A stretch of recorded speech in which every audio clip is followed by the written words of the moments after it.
오늘 교회 정말 잘 나오셨습니다. 또 한번 이렇게 인사해 볼까요? 오늘 말씀을 통해서 큰 은혜 받으시기를 바랍니다.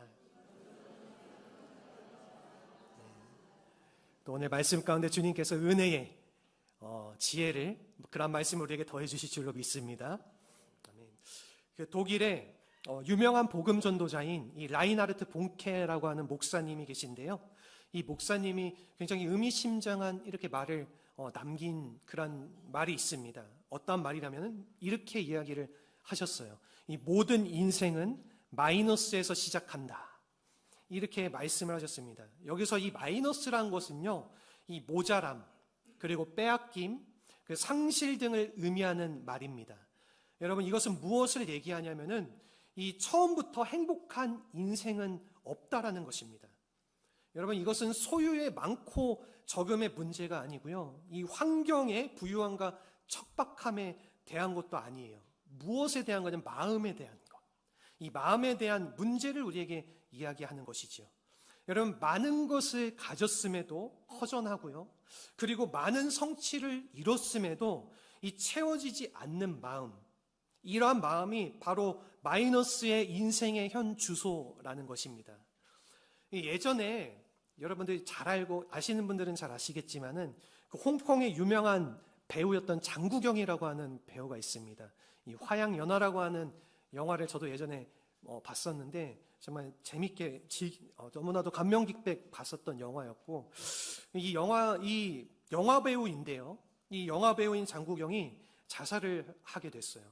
공교롭게도 그 자살한 날이 언제였냐면은 4월 1일. 무슨 날입니까? 만우절이잖아요. 그래서 만우절이라서 많은 사람들이 진짜인가? 저 사람이 왜? 이거 거짓말이겠지. 그렇게 생각하면서 이렇게 농담인 줄 알고 믿지 않았는데 그게 진짜였던 거예요. 진짜로 그날 목숨을 끊었다라는 겁니다. 그때 목숨을 끊었던 나이가 47세였습니다. 이 배우가. 무엇 하나 부족함 없는 배우였어요, 사실은. 사업하는 부잣집 아들로 태어나서요, 이 영국 유학까지 다녀온 그 당시 그 홍콩에서 엘리트 중에 엘리트라고 부를 수 있는, 그리고 영화 배우로서도 성공하지 않았습니까? 영화를 한 14편의 영화를 출연하면서 한국에도 전 세계적으로 굉장히 유명하게 잘 알려진 그런 인기를 누리던 사람인데, 여러분, 이 사람이 왜 무엇이 부족해서 이 자살이라는 이 최악의 수순까지 그런 밟았을까요? 왜 그렇게 자신의 목숨을 버리게 된 것일까요? 여러분, 이 사람이 이 출연했던 영화 중에서 이 영화 속에서 읊조렸던 그 대사, 그 시가 한 편이 있는데, 그 시가 그 사람의 인생의 내용을 아이러니하게도 딱 잘 대변해주고 있습니다. 그거를 제가 잠시 읽어드리도록 할게요. 이 시의 내용입니다. 이 세상에는 발 없는 새가 있다네. 그 새는 항상 날아다니기만 하다가 지치면 바람 속에서 쉰다고 하네. 이 새가 일생에 딱 한 번 내려앉을 때가 있다네. 그때는 죽을 때라네. 여러분, 이 발 없는 새를 혹시 상상해 보신 적 있으세요? 지금 이 시에서 이 발 없는 새에 대해서 이야기를 하고 있는데, 발 없는 새, 여러분 상상만 해도 힘들게 느껴지지 않습니까? 이 발이 없기 때문에 땅에 내려서서 쉴 수도 없고요, 그렇게 평생을 쉬지 않고 날개짓만 하다가 이 땅에 내려오는 그날이 어떤 날입니까? 세상을 떠나야 되는 그러한 비통한 이 새 운명. 여러분, 이런 운명이 바로 장국영이라는 이 배우의 삶이었다라는 것입니다. 여러분, 너무나도 비관적이고 허무한 인생관이 아닙니까? 여러분, 이렇게 살다가 인생 무대를 떠나는 사람들이 우리 주변에 생각보다 많이 있다라는 거예요. 이 열심히 날개짓하면서 쉬지 않고 다니지만 정작 누려야 할 이 마음의 기쁨을 상실한 인생들이 많다라는 것입니다. 여러분, 많은 것을 가졌지만은 이 마음의 쉼터를 찾지 못해서 방황하는 인생들, 이러한 마이너스의 인생을 살아가는 사람들이 너무나도 많이 있다라는 거예요. 오늘날 우리의 삶은 어떻습니까? 갈수록 힘들고 여러분 허무해지는 인생을 살아가고 있지는 않습니까? 이 성경에 의하면은요, 하나님께서 본래 이 인간에게 주신 삶은요, 풍성하고 생명이 넘치는 그런 플러스의 삶을 우리에게 주셨다라고 합니다.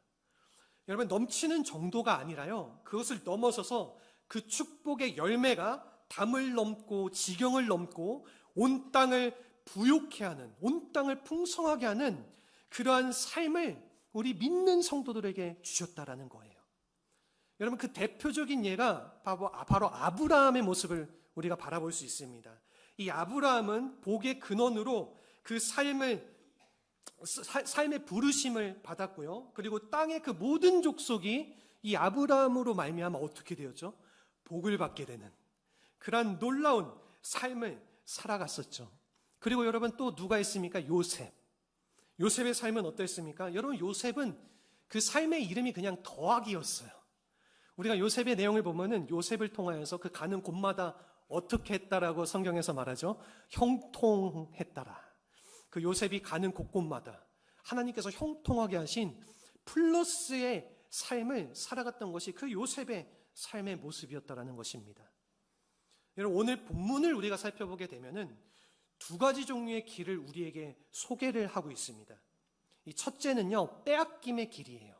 이 마이너스의 인생을 우리에게 얘기해 주는 겁니다. 오늘 본문 8절을 우리가 보게 되면은요, 이 8절의 말씀에서 헛된 속임수라는 말이 있고요, 그리고 사로잡는다라는 말, 이 두 가지의 말에 한번 주목해서 바라보시기를 바랍니다. 이 헛된 속임수라는 것은요, 겉으로는 그럴싸하게 보이지만은 사실은 속이 텅텅 비어있는 가짜를 말하는 거예요.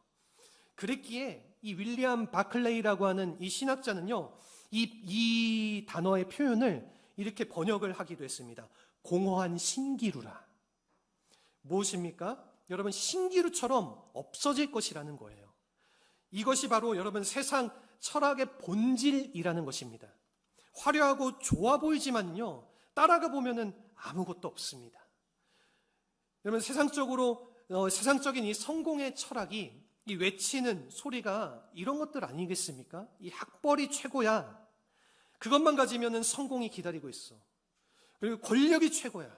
돈이면은 다 돼. 거짓말 좀 하면 어때? 조금 남의 것을 가로채면은 어때? 일단은 따고 보는 거야. 일단 나만 성공하고 보면 되는 거지. 여러분, 이런 허황된 삶의 철학이 우리의 인생을 어떻게 한다라는 것이죠. 오늘 본문에서는 이것들이 사로잡는다라고 우리에게 이야기를 하고 있는 것입니다. 포로로 삼고 빼앗아서 탈취하는 것입니다. 여러분, 우리의 인생은 주님께 속한 것이어야 될 줄로 믿습니다. 우리는 주님의 노예로서, 좀 제가 심하게 얘기를 하자면은 우리는 주님의 종으로서, 주님의 노예로서 살아가는 것이 우리 그리스도인들에게 참된 복된 삶이, 참된 복의 삶이라는 거예요. 여러분, 하지만은 우리가 세상의 노예로서, 세상의 종으로서 살아가게 되면은 주님께서 우리에게 주시고자 하는 모든 것들을 빼앗기는 그런 마이너스의 길을 걸어가는 인생이 되어버리게 된다는 겁니다. 여러분, 반면에 이 예수님께서 그분의 십자가를 통하여서 우리에게 열어주신 길이 있는데요, 그것은 플러스로 향하는 길입니다.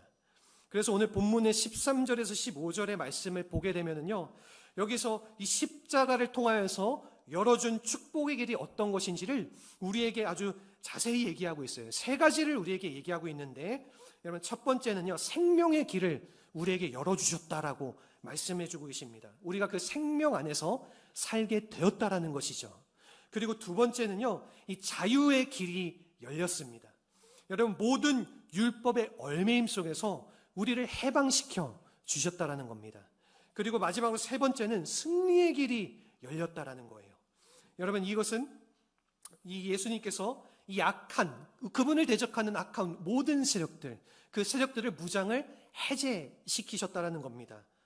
여러분, 그러므로 이 주님께서 열어주신 이 십자가의 길을 따라서 우리가 살아가게 되면은요, 우리의 삶이 가면 갈수록 풍성하여지고 또 갈수록 아름다워지는 삶을 누리게 된다라는 것입니다.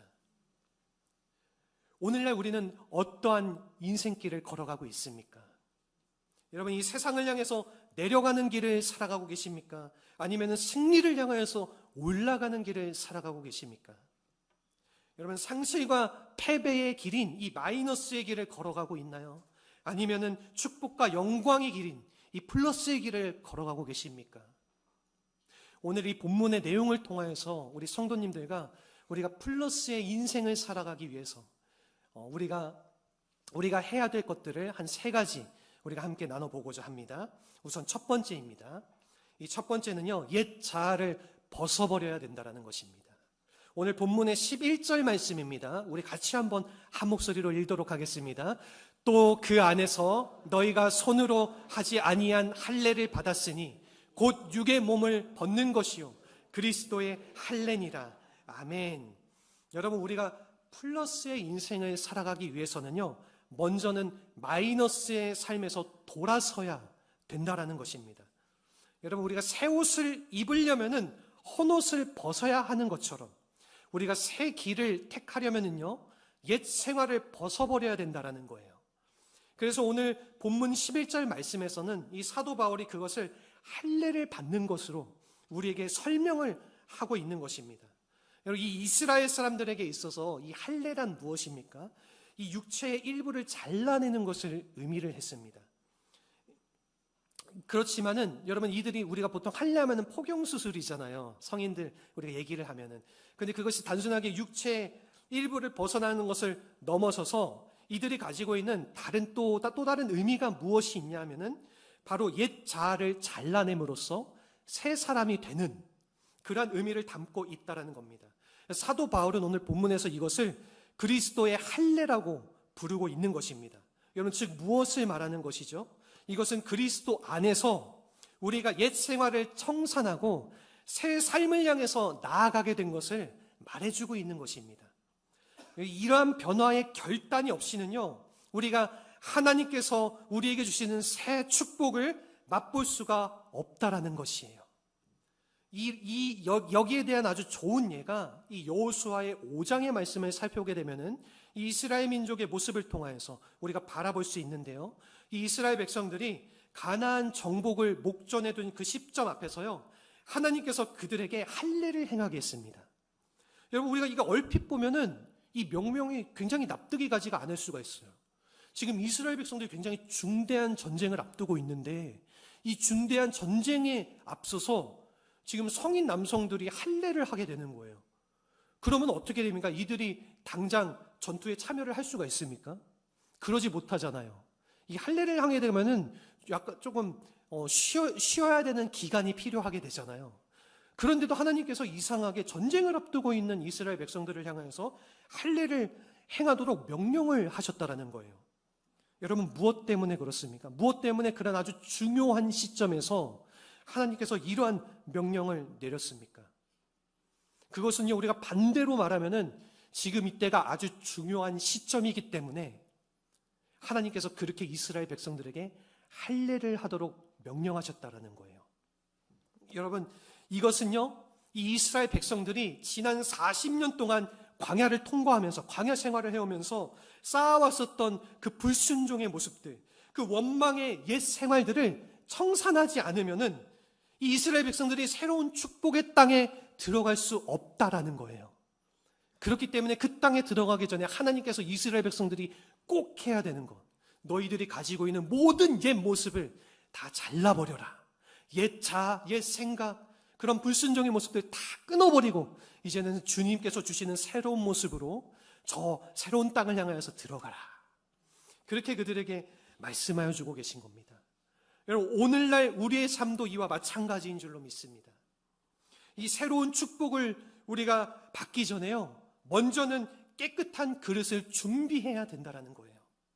이 새 승리를 맛보기 전에 우리가 먼저 세상을 따라가던 이 옛 자아를 이 십자가에 못 박아야 된다는 것입니다. 여러분, 그렇지 않으면요, 우리가 이 패배의 수렁을 벗어나지 못한 채 결국에는 계속해서 제자리만 맴도는 그러한 신앙의 모습으로 살아가게 된다는 거예요. 한 가지 이야기를 나눠드리겠습니다. 이 호주에 이 감옥에 살던 죄수 하나가 이 감옥에서 탈출할 계획을 세웠습니다. 오랫동안 이 감옥을 관찰하다가 이 매일 정해진 시간에 이 식빵을 나르는 트럭이 감옥으로 들어온다라는 사실을 알게 됐어요. 그래서 어느 날 이제 드디어 이 죄수가 그 트럭 밑에 몰래 들어가서 몸을 숨기는 것을 성공을 하게 됐습니다. 그래서 그 트럭이 나갈 때에 그 트럭 밑에 이렇게 붙어서 꾹 잡고 그 감옥을 트럭과 함께 빠져나오게 됐습니다. 이 트럭이 30분 정도 이렇게 달리다가 멈추니까요, 이 죄수가 이제 됐다, 이제 탈출했다, 그렇게 성공하는 마음으로 그 트럭 밑에 나왔습니다. 그러니까 이 죄수에게 이 두 가지의 좋은 소식과 나쁜 소식이 그를 기다리고 있었어요. 여러분, 이 좋은 소식은 뭐냐면요, 이 죄수가 드디어 자신이 원래 갇혀있던 감옥에서 벗어나게 되었다라는 거예요. 근데 나쁜 소식이 무언가 하니 나와보니까 그것이 또 다른 감옥이었대요. 여러분, 결국에는 이 죄수가 어떻게 한 거죠? 즉 이 감옥에서 저 감옥으로 옮겨진 것이라는 거예요. 무엇을 얘기하는 겁니까? 여러분, 이러한 모습은 진정한 회복이 아니라는 겁니다. 불행하게도 오늘날을 살아가는 우리의 삶 속에서 이러한 과정들을 반복하는 사람들이 많이 있다라는 것입니다.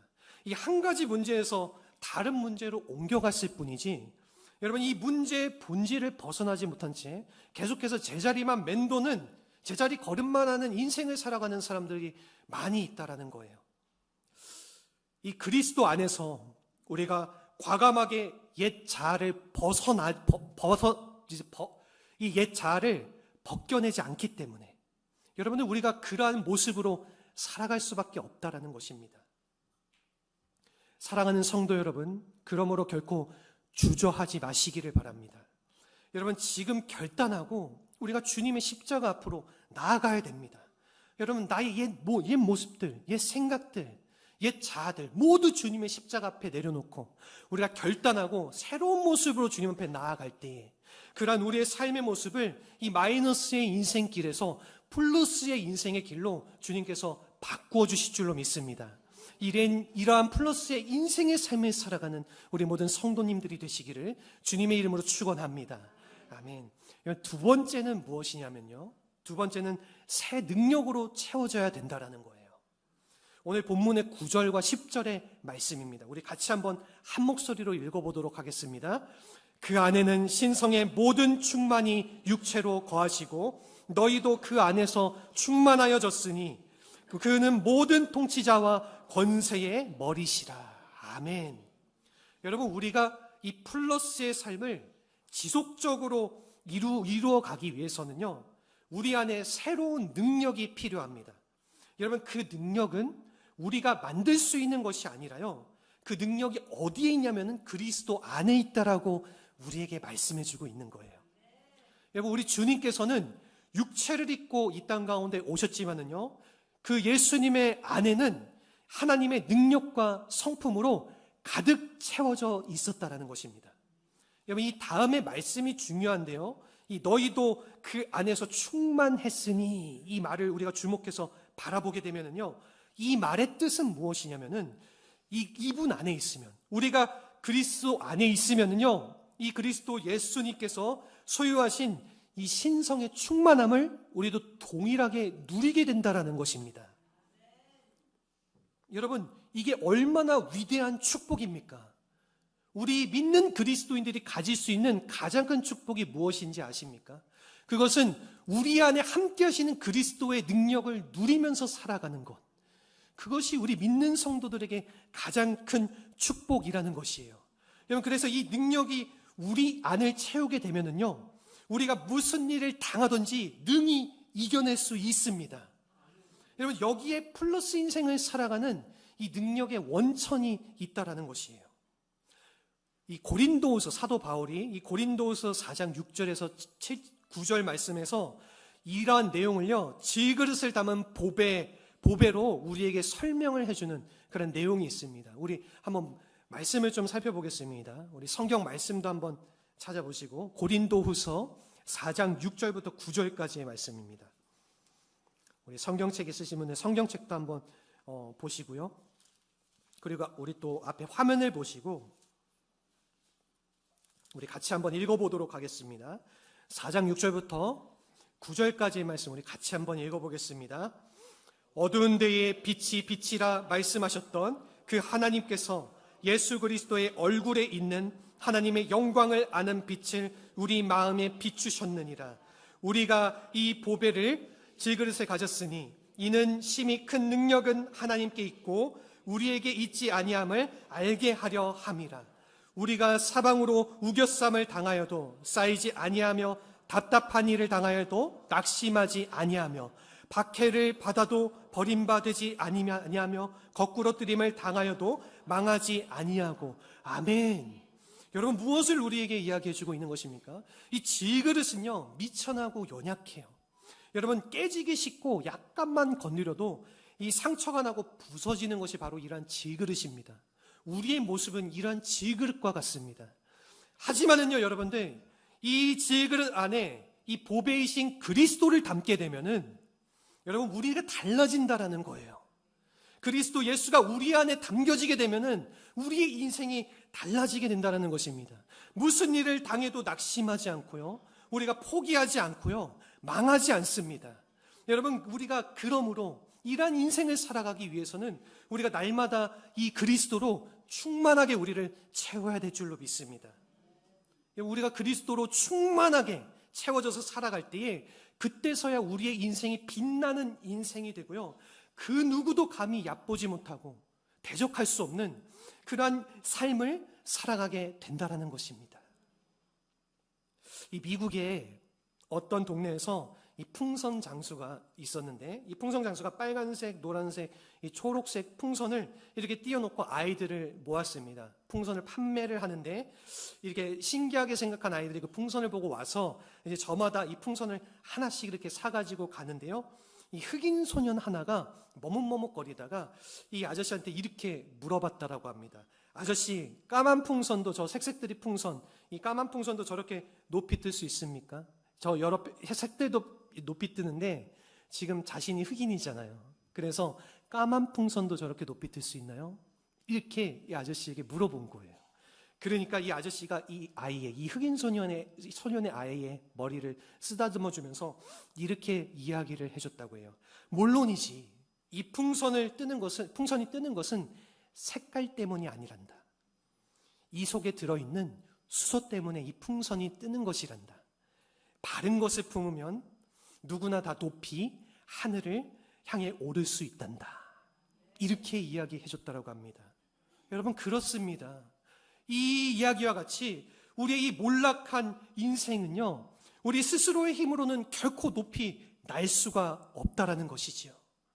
여러분, 그러나 주님의 능력이, 이 그리스도의 능력이 우리를 가득 채우고 우리를 충만하게 해 주실 때에 여러분, 그때서야 우리가 비상할 수 있다는 것입니다.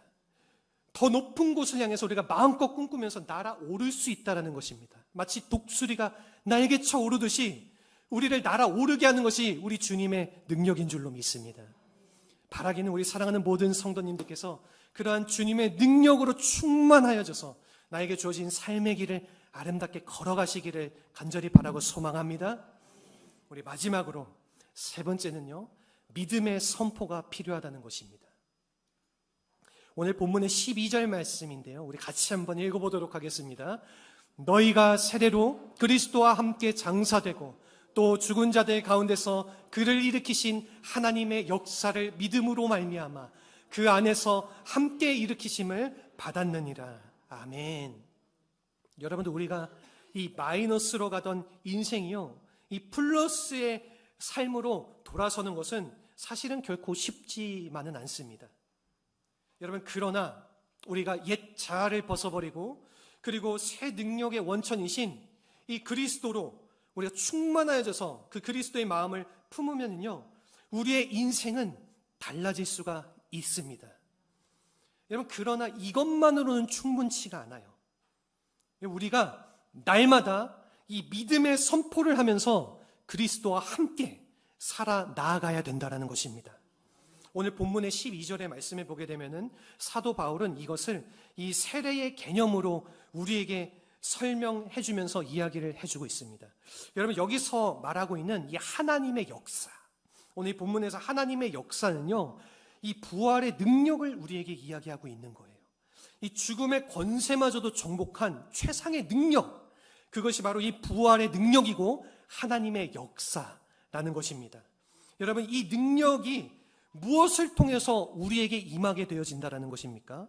그것은 믿음으로 말미암아라고 우리에게 이야기하고 있다는 것이죠. 이런 의미에서요, 우리가 이 믿음을 바라볼 때에 이 믿음은 여러분 부활의 능력이 내 삶의 현장에 가져온, 부활의 능력을 내 삶의 현장에 가져오는 가장 위대한 채널이라는 거예요. 우리가 구원받는 비결도 믿음이지만은요, 이 플러스 인생을 사는 비결도 믿음이라는 것입니다. 여러분, 이 날마다 우리가 이 믿음을 선포할 때에 우리가 걸어가는 이 길이 아름답게 열려지고요, 그리고 기적이 나타나지게 된다는 것입니다. 사랑하는 성도 여러분, 우리의 인생길이 항상 순탄하지만은 않습니다. 굴곡도 있고요, 이 예기치 않던 위기도 종종 찾아오게 됩니다. 심지어는 불가능한 장벽, 내가 뛰어넘을 수 없는 불가능한 장벽이 우리의 앞을 가로막을 수 있습니다. 여러분, 그러나 우리가 이 믿음으로 선포하며 나아갈 때에 이 믿음의 선포 앞에 홍해도 갈라지고 이 여리고 성도 무너지는 믿음의 역사가 일어날 줄로 믿습니다. 여러분, 이 믿음의 선포 앞에 악한 영들과 질병이 떠나가고 모든 것들이 회복되어지는 회복의 아침이 밝아오게 될 줄로 믿습니다. 그러므로 무슨 일을 당하든지 여러분들 결코 두려워하지 마시기 바랍니다. 우리를 실패의 계곡으로 잡아당기는 이 악한 자들의 손을 결코 겁내지 마시기를 바랍니다. 우리가 믿음으로 선포하면서 나아갈 때 그 모든 것들이 우리를 대적할 수 없고 다 떠나가게 될 것이기 때문입니다. 한 가지 이야기를 나누고 마무리하겠습니다. 오래전에 이 미국의 발명왕인 이 토마스 에디슨, 다들 아시죠? 이 토마스 에디슨에 관한 전기가 발간이 되었습니다. 이 아들인 찰스 에디슨이 이 아버지에 관해서 적은 그 전기의 내용인데요. 여러분, 이 책에서 이 에디슨의 나이 67세 때 일어난 일화가 한 가지가 있습니다. 여러분, 그해 겨울에 이 에디슨의 실험실에서 불이 나게 됐는데요. 그렇게 불이 나가지고 그 안에 있는 온갖 기계들과 이제 실험 도구들, 그리고 자신이 여태까지 막 만들었던 여러 가지 수많은 발명품, 그런 것들이 다 이제 큰 불꽃을 일으면서 타오르게 되었어요. 여러분, 이것을 본 이 아들 찰스는 이 아버지가 너무나도 염려가 됐습니다. 그래서 혹시 다치지 않으셨나? 자신의 모든 것이 이 불더미에 다 타오른 것을 보고 낙심하는 마음을 가지지 않으셨나? 이 지금 67세의 나이인데 이제 다시 새롭게 시작하기 쉽지 않으실 텐데, 막 이런 온갖 염려를 생각하면서 이제 아버지를 딱 만나러 가는데, 이 아버지가, 이 에디슨이 이 실험실에서 딱 달려 나오면서 이렇게 외쳤더라고요. 내 엄마 어디 있니? 빨리 너 엄마 데리고 와. 아니, 너 친구들도 모두 데려와라. 이처럼 찬란한 불꽃은 그들의 생에 이전에도 이후에도 볼 수 없을 거니까 다들 볼 수 있게 빨리 좀 불러와라. 이렇게 이야기했더라고요. 여러분, 이 뭘 얘기하는 겁니까? 당황스럽지 않습니까?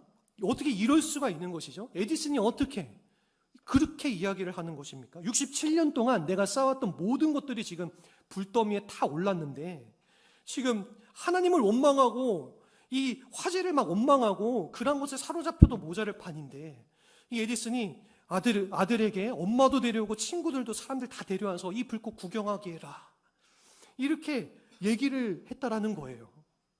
여러분, 이 말이 이해가 되십니까? 이 말을 듣고 있는 이 말을 듣고 의아한 표정으로 이제 아버지를 바라보는 이 아들을 향해서 이 에디슨이 이렇게 이야기를 했다라고 해요. 아들아, 이미 붙은 불은 어차피 우리가 끌 수 없는 불이야. 그러나 불길이 찾아왔다라고 해서 우리가 웃음을 잃어버려야 되겠냐? 하나님이 도우시면은 다시 시작할 수 있다.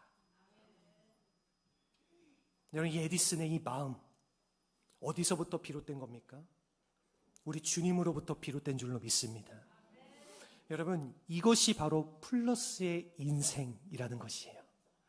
무슨 일이 벌어지든지 간에 하나님께서 함께, 우리와 함께 하시면은 어떠한 염려할 필요 없다라는 이런 확신, 그리고 그분께서 능력을 주신다면은 내가 다시 일어나 설 수 있다라는 믿음.